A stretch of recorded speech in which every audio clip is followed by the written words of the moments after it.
എമ്പുരാൻ കാണാനുള്ള ഒരു എക്സൈറ്റ്മെന്റിൽ മാളിൽ 1 അവർ മുമ്പേ എത്തി ഞങ്ങൾ നല്ല കട്ട പോസ്റ്റായി കേട്ടോ. ഇനി എന്ത് ചെയ്യും എന്ന് ആലോചിച്ചിരുന്നപ്പോഴാണ് കേതിനെ കൊണ്ട് കുറച്ച് നേരം ഒന്ന് ഗെയിം കളിപ്പിക്കാമല്ലോ എന്ന് വിചാരിച്ചതാ ഇങ്ങോട്ട് പോകുന്നത്.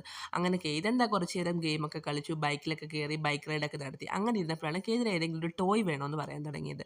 നമ്മളൊരു ടോയ് ഒക്കെ വാങ്ങാമെന്ന് വിചാരിച്ചിരുന്നതാ ഈ ചേട്ടൻ്റെ അടുത്ത് ചോദിച്ചപ്പോൾ ഈ ഇരിക്കുന്ന ടോയ് ഒന്നും അവർ പൈസയ്ക്ക് കൊടുക്കില്ല. ഇവിടെ ഒരുപാട് ടോയ്സ് ഒക്കെ ഉണ്ട്, പക്ഷേ എല്ലാം നമ്മൾ ഗെയിം കളിച്ച് എടുത്താൽ മാത്രമേ നമുക്കിത് വീട്ടിലോട്ട് കൊണ്ടുപോകാൻ പറ്റത്തുള്ളൂ. അപ്പോൾ നമ്മൾ ഒരു ട്രൈ ചെയ്യാമെന്ന് വിചാരിച്ചു. ഇത് ഈ കാണുന്ന പോലെ അത്ര എളുപ്പമൊന്നുമല്ല കേട്ടോ. ഞാൻ കുറേ ട്രൈ ഒക്കെ നടത്തി, പക്ഷേ എനിക്ക് ഒരെണ്ണം പോലും എടുക്കാൻ പറ്റിയില്ല കേട്ടോ. ഇതിൻ്റെ ഓരോ കൂപ്പണിലും നമ്മുടെ എമൗണ്ട് എഴുതിയിട്ടുണ്ടായിരിക്കും. അപ്പോൾ നമ്മൾ എടുക്കുന്ന ഓരോ കൂപ്പണിൽ നിന്നും എത്ര എമൗണ്ട് ആണോ കിട്ടുന്നത് അതിനനുസരിച്ചുള്ള ടോയ് നമുക്ക് വാങ്ങാൻ പറ്റും. ഇതിന് പിന്നെ ടൈം ലിമിറ്റും ഉണ്ട് കേട്ടോ. അങ്ങനത്തെ ഹസ്ബൻഡ് നടത്തിയ ട്രയലെല്ലാം ഹസ്ബൻഡിന് ഓരോ കൂപ്പൺസ് ഒക്കെ വീതം കിട്ടി. അങ്ങനത്തെ ടോട്ടലി കിട്ടിയ കൂപ്പൺസ് എല്ലാമായിട്ട് ഞങ്ങൾ ആ ചേട്ടൻ്റെ അടുത്ത് ചെയ്യുന്നു. അങ്ങനെ ചേട്ടൻ പറഞ്ഞു 500 രൂപയ്ക്ക് എന്ത് ഐറ്റം വേണേലും എടുത്തോളാൻ പറഞ്ഞു. ഒരുപാട് നല്ല ഐറ്റംസ് ഒക്കെ ഉണ്ടായിരുന്നു കേട്ടോ. ക്ലേ ഒക്കെ ഉണ്ടായിരുന്നു. പക്ഷേ ഇതൊക്കെ ഇതിന് ഹാമർ മതി എന്ന് പറഞ്ഞു. കിട്ടിയ ഹാമറും കൊണ്ട് തിരിച്ചു പോരണം ഞങ്ങളുടെ കണ്ടത് അടുത്ത ഉടക്കിയത് ഈ ഒരു ഗെയിമിലാണ് കേട്ടോ. ഇതൊരു പോലീസ് ഡോഗിൻ്റെ ഗെയിമാണ്.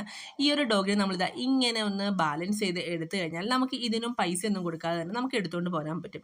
ഫസ്റ്റ് ഗെയിമിൽ കൂപ്പൺ കിട്ടിയതിൻ്റെ ഹരത്തിൽ ഇതിലും നമുക്ക് ജയിക്കാൻ പറ്റുന്നുള്ള ഭാവത്തിലാവട്ടോ നമ്മൾ ഈ ഒരു ഗെയിം തുടങ്ങിയത്. പക്ഷേ ഒരു രക്ഷയില്ല ഗായ്സ്, ഭയങ്കര പാടാണ്. നമ്മൾ വിചാരിക്കുന്നത് നമുക്ക് അത്രയ്ക്ക് അങ്ങോട്ട് എളുപ്പമല്ല കേട്ടോ. അങ്ങനത്തെ ആ പരാജയം സംഭവിച്ചത് ഞങ്ങളിതാ തിരിച്ചിങ്ങി പോകുന്നത് കേട്ടോ. ഹാമർ കിട്ടിയതിൻ്റെ സന്തോഷത്തിലാണ് കേട്ടോ കേതൻ. കാരണം നമുക്ക് ഇത് ആദ്യമായിട്ടാണ് കേട്ടോ ഈ ഒരു ഗെയിം കളിച്ച് ഇങ്ങനെ കൂപ്പണൊക്കെ കിട്ടുന്നത്. ശരിക്കും പറഞ്ഞാൽ ഈ ഒരു ഹാമർ കേതൻ സെലക്ട് ചെയ്തപ്പോൾ എനിക്ക് ചിരിയാണ് കേട്ടോ വന്നത്. എംബ്രാൻ ഷോ കാണാനിരിക്കുമ്പോൾ കേതിൻ്റെ സംസാരമൊക്കെ കേട്ട് ഡിസ്റ്റർബായി ഏതെങ്കിലും ഓഡിയൻസ് ഈ ഒരു ഹാമർ എടുത്ത് ഞങ്ങളുടെ തലക്കിട്ട് അടിക്കുമെന്നായിരുന്നു എൻ്റെ പേടി. ഹാമറും കൊണ്ട് വെളിയിലോട്ട് ഇറങ്ങിയപ്പോഴോ അവിടെ മൊത്തം കൂട്ടയിടിയും കൂട്ടക്കരച്ചിലും. അപ്പോൾ എല്ലാവർക്കും ബൈ.